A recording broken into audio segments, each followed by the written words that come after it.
সব মানুষই চায় জীবনে সফল হতে, কিন্তু সবাই সফল হতে পারে না।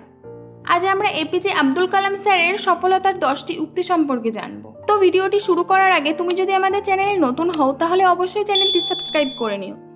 তুমি তোমার ভবিষ্যৎ পরিবর্তন করতে পারবে না, কিন্তু অভ্যাস পরিবর্তন করতে নিশ্চয়ই পারবে, এবং সেই অভ্যাসই তোমার ভবিষ্যৎ পরিবর্তন করে দেবে।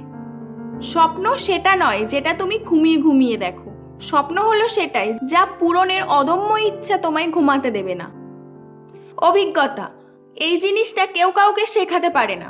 তোমাকে পৃথিবীর সবচেয়ে জ্ঞানী মানুষটি পরামর্শ দিতে পারেন, কিন্তু যতক্ষণ না নিজে অভিজ্ঞতাটি অর্জন করছো ততক্ষণ তুমি বিষয়টি সত্যিকারের উপলব্ধি করতে পারবে না।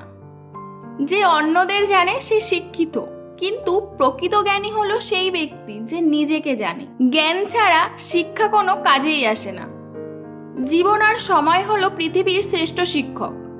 জীবন শেখায় সময়কে সঠিকভাবে ব্যবহার করতে, আর সময় শেখায় জীবনের মূল্য দিতে।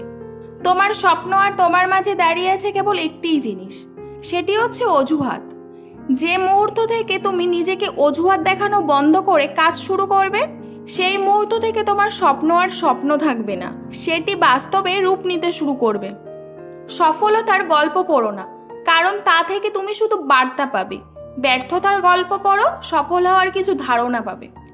প্রথম জয়ের পর কখনোই বিশ্রাম নেওয়া উচিত নয়, তাহলে দ্বিতীয়বার যদি আমরা ব্যর্থ হই তখন সবাই বলবে প্রথমটা তুমি ভাগ্যের জোরে পেয়েছিলে।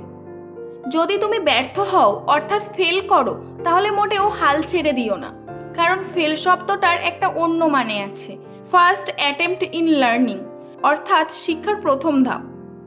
জটিল কাজে বেশি আনন্দ পাওয়া যায়, তাই সফলতার আনন্দ পাওয়ার জন্য মানুষের কাজ জটিল হওয়া উচিত।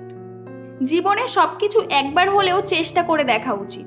স্রষ্টা প্রতিটি মানুষকে কিছু না কিছু ক্ষেত্রে ইউনিক দক্ষতা দিয়ে পাঠিয়েছেন। তুমি সেটি কখনো জানতেও পারবে না যতদিন না তুমি সেটি চেষ্টা করে দেখছো।